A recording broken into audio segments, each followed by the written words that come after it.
So first and foremost, I'm going to go back to when he checked his watch.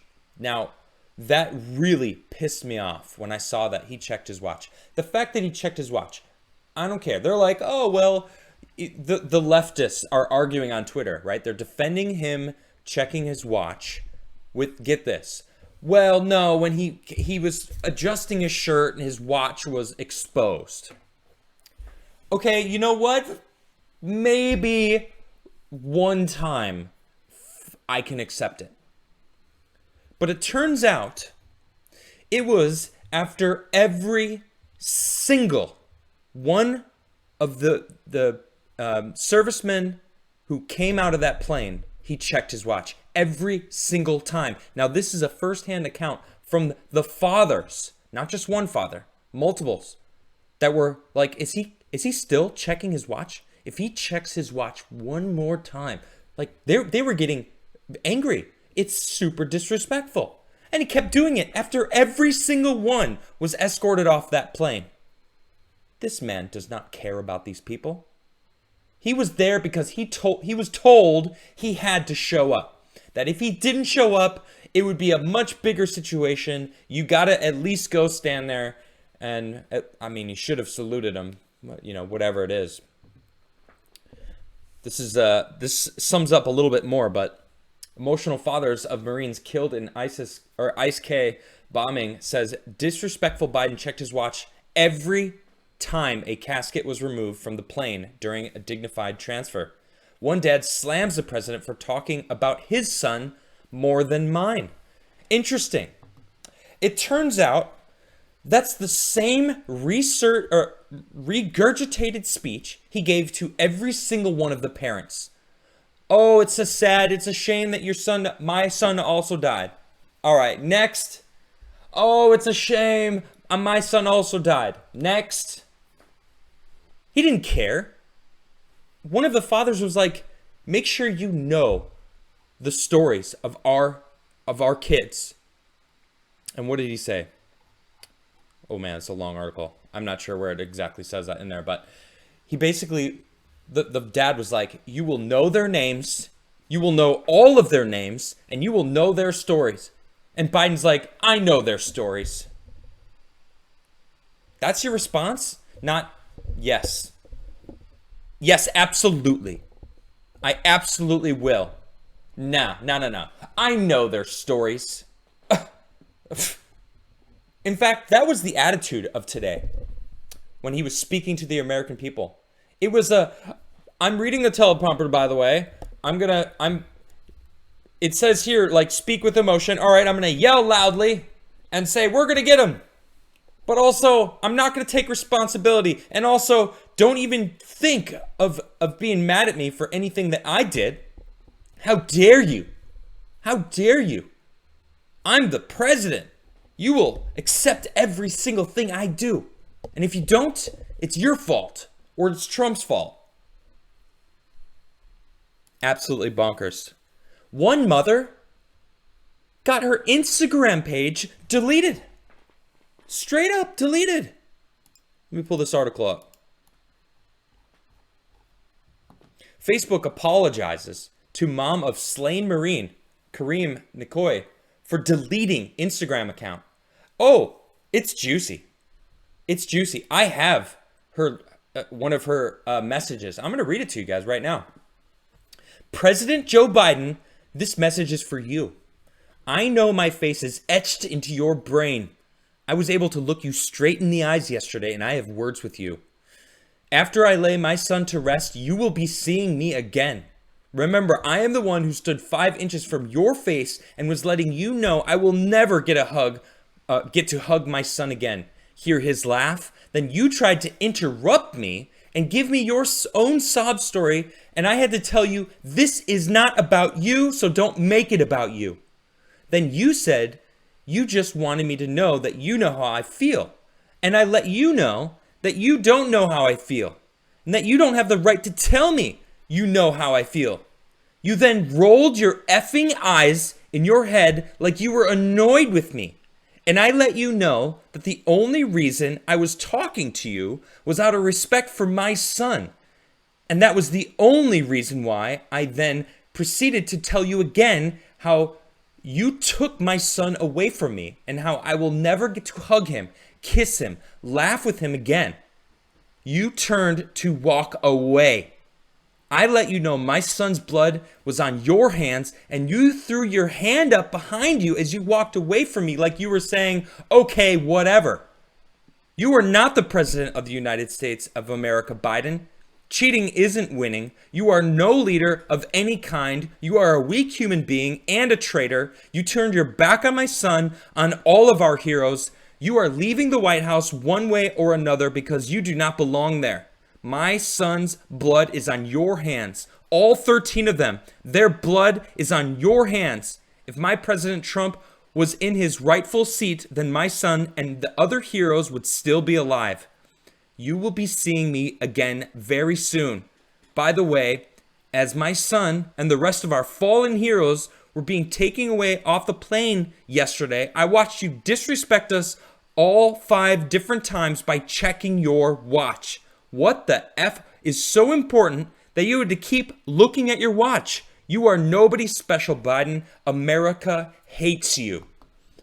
Woo! She snapped at him to his face, and he walked away from her.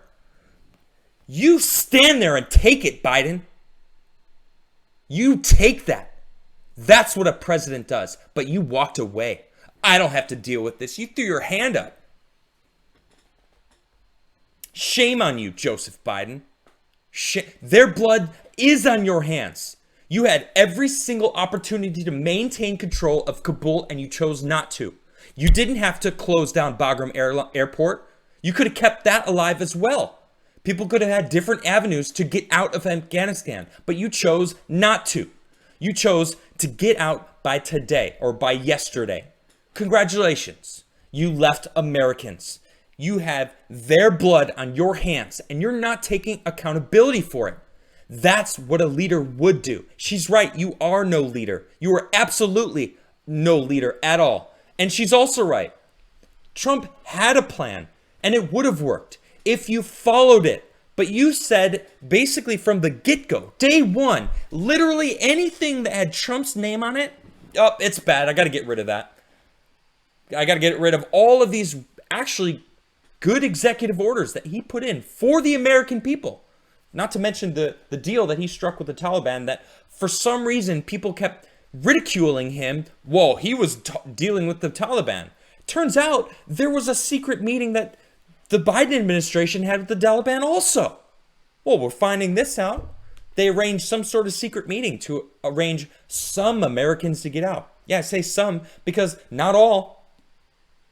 Last week, Jen Psaki said it is irresponsible of you to claim that we are stranding people in Afghanistan. All right? People who want to get out can get out.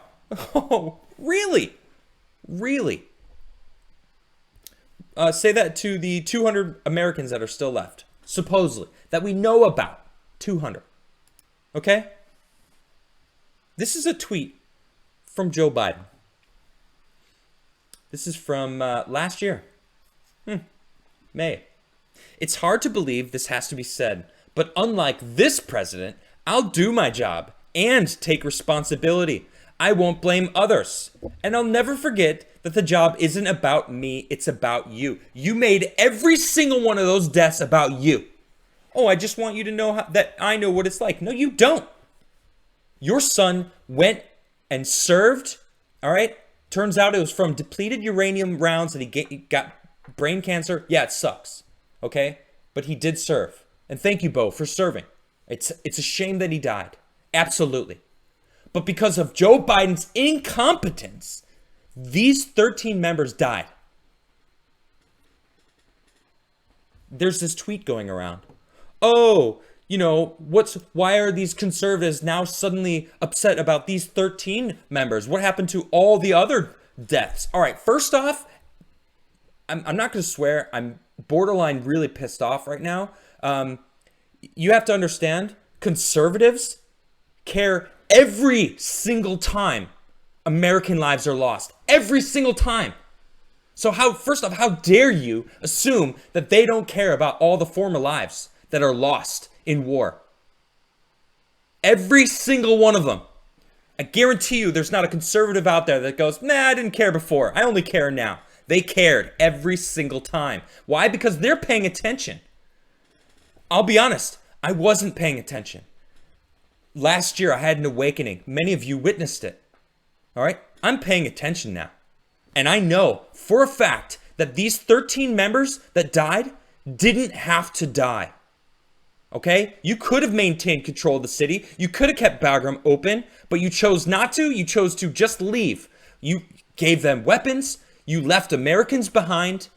So those people's death, they weren't just at war. They were there following orders and died because of Biden's fault. It's Biden's orders that left them there. And the heads of the Milley, it's your fault too. Secretary of Defense. They should be ashamed of themselves. Biden, I will not take responsibility. I can't believe this guy. I'll do my job and take responsibility. He's not even doing that. I'll take fundamentally, responsible for what happened. But you remember this.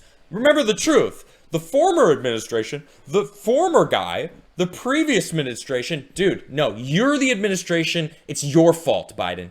It is 100% your fault. You chose to leave Kabul to the Taliban.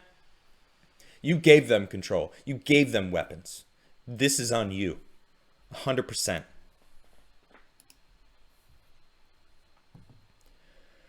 It's less than 200. That's like, you know what? Like, what's the difference anyway? Oh, it's like 200. 90% of Americans that are there got out. What's the big deal? Yeah, we got most of the people out. Right?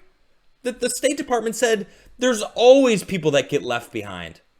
What? That's your excuse? The government's always incompetent? Oh, that's gonna make me feel better. Does that make any of you feel any better at all? Really? After Zaki saying it's irresponsible to say that they've been left behind, stranded, and then say, well, actually, last week we were wrong. They didn't actually say that they were wrong. They just said, yeah, everyone said this. People are always left behind. No. People are always left behind. Yeah, whatever. Embarrassing. This dude tries to act died so... For it. Look at this.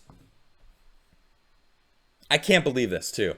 And all those who gave what President Lincoln called their last full measure of devotion. What's that sound like? Oh, yeah. The people who died for it, who gave what Lincoln called the last full measure of devotion. Wow. Plagiarizing The West Wing. Look at this. This is from Jack Posobiec from August 4th. I want to be clear about something. When I said the Biden White House is run by West Wing LARPers, I'm not just talking smack. It's literally how they actually see themselves. And then he actually plagiarizes from the West Wing today. What? I had to see it to believe it. I couldn't believe it. What? This dude has been plagiarizing his entire career. His entire career. That's what ended his run in 1980. It was 88, I think. Biden was running for president, and he plagiarized, and they were like, whoa, you plagiarized. And he goes, oh, I'm going to step back. And he lied about some other thing, too. It happened earlier. This is a post of mine from May 19th. My Coast Guard aides have been excellent. One of them taught me that, and I quote, the Coast Guard is that hard nucleus about which the Navy forms in time of war. He was quoting someone else. Cool. I can only assume that you will enjoy educating your family about how the Coast Guard is, quote, the hard nucleus around the Navy forms in times of war. Failed it. You're a really dull class. And then called them a dull class. Oh my gosh. This man has absolutely no respect for anyone. I don't think he cares about the American public at all. Especially the veterans, the people that serve us. Those people should be held. They've been They've been giving their time for us as Americans. I always thank a service member. If I see somebody walking in their military outfit when they're in the airport, hey, thank you for serving. Every single time. Without hesitation, I'll walk over to them. Hey, I just wanted to say thanks. Thanks for serving. You don't have to, and you chose to. Thank you. And for all those people out there right now that have served or are serving, thank you. Because you deserve thanks. You're giving something to the community. That's more that can be said about most of Americans right now. All right, maybe the most vocal ones on social media, I guess I should more specifically. Because truth be told, I think most Americans would give some of their time for their fellow Americans. It's these screeching leftists that really think that they are entitled to your energy, to your everything, because you worked hard for it and they don't want to. Embarrassing. There's so many examples of this plagiarism and this disrespect from this man. It's, and what's even crazier is these leftists. Look at this. This is from David Pakman, clearly a Biden shill. This Afghanistan speech is Biden's best that I can recall. Wow. He's finally acting presidential. Goodness sakes. Drink the Kool-Aid much, David? Goodness sakes. So now I'm hearing there's an interpreter that actually saved Biden. That's right, he saved Biden when Biden was stuck in Afghanistan. Look at this. This is Afghan interpreter who helped rescue Biden in 2008 left behind after U.S. exit. Mohammed, stranded in Afghanistan and hiding from the Taliban, makes a White House appeal. Don't forget me here.